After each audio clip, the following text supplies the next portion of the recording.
facts. Half of the freshmen are either women or minorities. Young Kim and Michelle Steele will be the first Korean-American women to serve in Congress. Nancy Mace will be the first female graduate of the Citadel and now be the first Republican woman from South Carolina to serve in Congress. Yvette Harold is the first Republican Native American woman elected to Congress. And Stephanie Bice is the first Iranian American woman elected to Congress.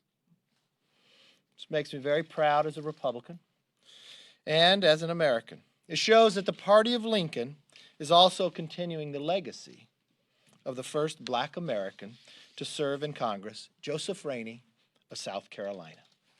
Rainey was born into slavery, and even after gaining his freedom, he received little education as a child.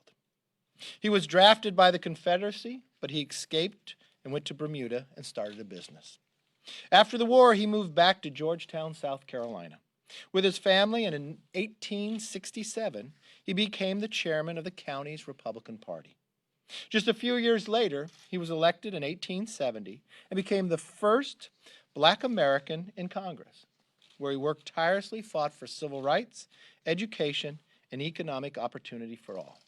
Now, next month, we are going to celebrate 150 years for Joseph Rainey's election. I'm going to have a party and an anniversary celebration, and I hope you will all attend this ceremony. Now, back in May, NBC News said that President Trump would need a miracle to deliver a vaccine by the end of the year. Not only did Democrats echo this same pessimistic view, they even cast doubt on whether the Americans should trust the safe and effective vaccine. Yesterday, Pfizer announced a 95% effective rate in the late-stage trial and showed it was effective in older adults as well. Earlier this week, Moderna also announced their vaccine had a 94.5% effective rate. This is the most important news in probably a generation. And it's because of American innovation and this administration's plan to effectively distribute the vaccine to the American people. Dr. Slawi says 20 million Americans could receive the vaccine next month. We know that a vaccine is how we ultimately defeat this virus, so we need to help reinforce the work of Operation Warp Speed.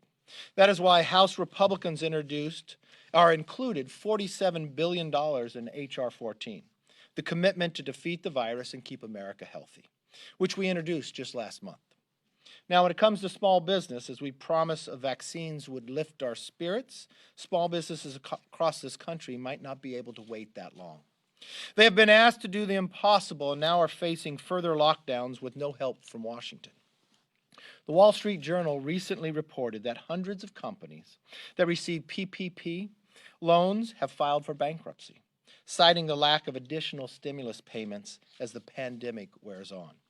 But that number of businesses in America going under is without question much higher after you see that the Journal only reviewed large firms that received loan forgiveness, which amounts to only 13.5% of the total participants in the program.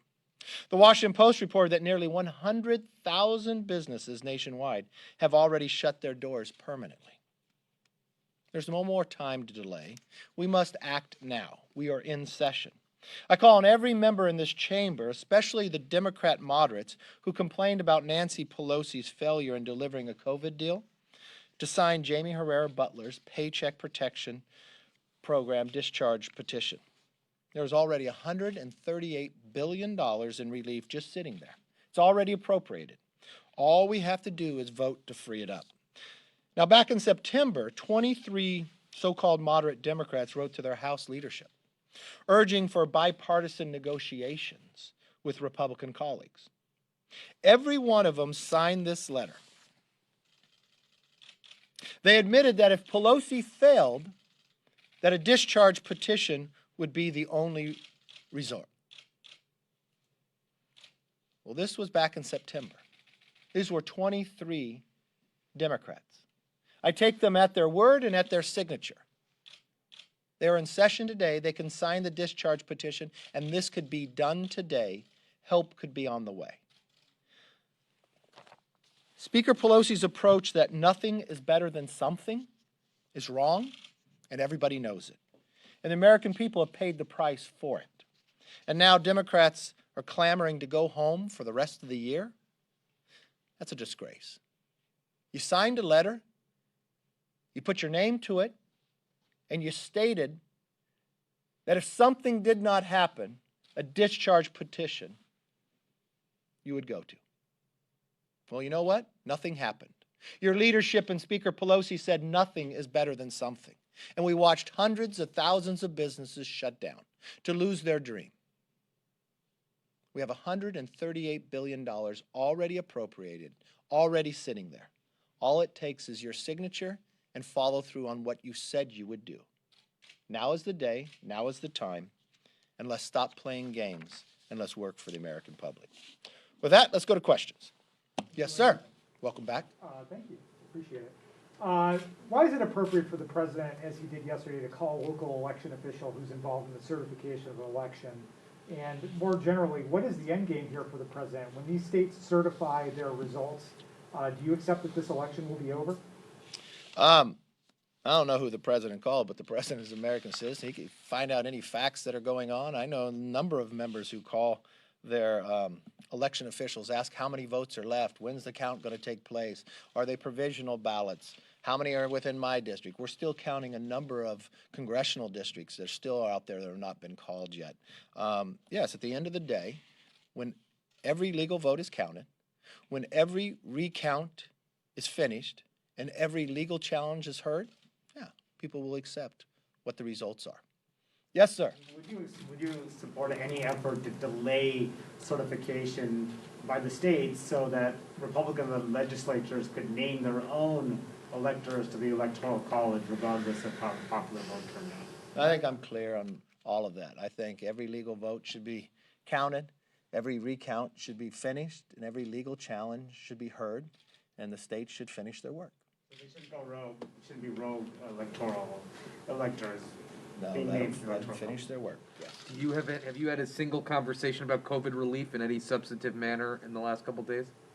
With who? With anybody who is empowered to make a deal. Well, in the House, I serve in the House. It'd be the Speaker of the House. No. Have you talked to McConnell? Have you talked to the White House? I've talked to McConnell, yes, and I've talked to the White House, yes. And could you give us a sense of where things are going? Well, the things are still at the same place. There's one roadblock. There's one big wall that has stopped this the entire time, and it's Speaker Pelosi. I would think after the politics that she played in the election being over, that she'd now put the American public first. She still seems to be in the same position.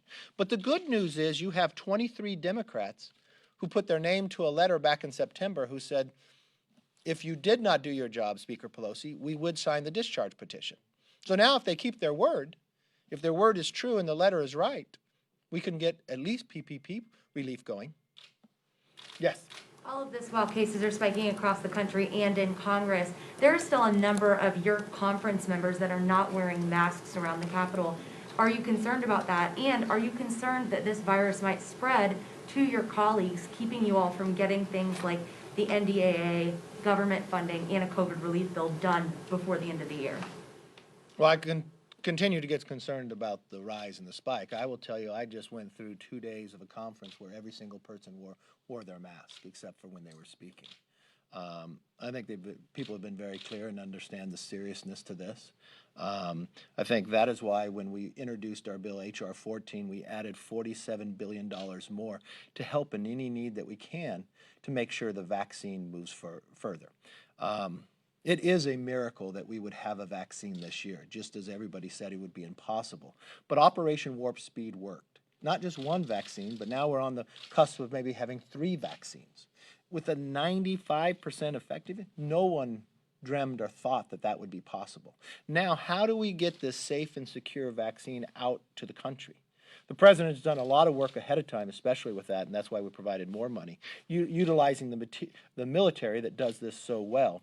And Dr. Slawi says that there could be 20 million Americans that could have the vaccine next month. I think that is really the future of how we turn the corner on all of this. We need to continue to work towards that. It would be very helpful, though, if we could have Speaker Pelosi to stop the political games. I mean, how could she send people home? I mean, I don't know what to trust on her, because she said back before summer we would not leave unless we had a COVID relief bill, but she sent us home. Then when we came back, she said we would not leave again, but then she sent us home. You now have 23 Democrats. Either they'll be like the Speaker, give a word and not keep it, or they'll keep the word of what they signed their name to a letter on. But so you're advising your conference members to all wear masks? Yes, yes. Leader, you talked about, in the beginning of the press conference, about the record number of GOP women who have been added. Of course, Democrats still have the majority, and they say that they want to overturn the Hyde Amendment. As our Catholic viewers want to know, what can your party do to prevent this from happening? Well, I think that's the law of the land. I mean, despite where you stand on the issue, should you spend taxpayer money for this? I mean, that's been clear for a number of years. That's something that even Joe Biden had voted for in the past, but now wants to change his mind to appease a different wing within his own party. I think now that we have a stronger number inside the House, it would be hard to shift. But I know what the Democrats have done, even defeating a Democrat in their own party in a primary based upon this belief, because they will not tolerate different views. You know, the one thing you look at the Republican Party, our greatest strength is our diversity of how many places we come. And that's why we were successful winning 2 seats in Miami, winning in New York, defeating a committee chair in Minnesota. Think about California. Prior to the special election last year, the last time a Republican switched a Democrat seat in California was 22 years. We're on the cusp of doing it 4 times in this election. That's the home state of the Speaker. It's also my home state, too. Yes? So Joe Biden and other Democrats have stated that some portion of student debt should be canceled. Do you think student debt or some portion thereof should be canceled? Well, I think if you watch President Trump, he did do part of that already in the process. I think what really needs to happen is people need to get in a room and work on a COVID relief package. I think getting the economy back working again is the best way of moving forward on how to deal with anyone's debt. Yes. So the NDAA was sent to conference yesterday. When that comes back, the president has threatened a veto over the Confederate provision that's in there. Would you support a congressional override to get that NDAA passed? I'm not quite sure of what the president said there. I think when the NDAA comes out, we'll have it passed, and I think the president will sign it. Yes, sir. The Biden team says they need to be briefed on the vaccine distribution. Biden himself said that if they don't coordinate with the Trump administration, people may die when it comes time to distribute. Well, why would he say that if he doesn't know about it? Well, Your first premise My of your question question was, is, should there be coordination with the Trump administration and the Biden transition team about distributing the vaccine? well, the first thing I think the Biden team should do is take back the words that they said earlier, especially Kamala Harris, to scare the American public about a vaccine that's 95% effective. I think Governor Cuomo should do the exact same thing. And then when I listen to my own governor, I think they should allow this administration that did Operation Warp Speed and stop playing politics with it. We have a safe and secure, not one vaccine, but on the cusp of having 3 in this short time period. Dr. Slawi is not playing political games. He's been planning this and has done 14 vaccines before this. He's put the American public first. The president, you have one president at a time. We have the military putting through and planning this ahead of time. So I want to follow through, and if we can get people the vaccine next month, let's do it. That is what's going to save lives. Playing politics with this is wrong. And if Joe Biden wants to make a claim, first in your question was, he doesn't know about it, but he claims people are going to die. Well, how can he make that claim if he doesn't know anything about it? I think we have our doctors, our scientists, our researchers. They are the experts. Let's let them work and push this through, and let's stop playing politics with it. That would be the number one thing I would do. No, not hurt. He could know what's happening. He rightfully so. But the one thing he should do is stop saying the things that he's doing for only political reasons.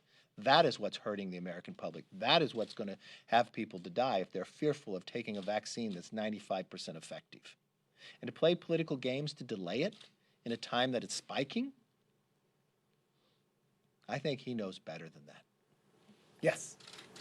You're done? I have a question. No, No more what's your questions? reaction to Gavin Newsom to being at this, restaurant without a mask and all this stuff. Well, I hope the Democrats who signed this letter are not like Gavin Newsom, say one thing and do another. If the 23 of them signed a letter and said if action didn't take, they'd sign a discharge petition, I wish they would do it.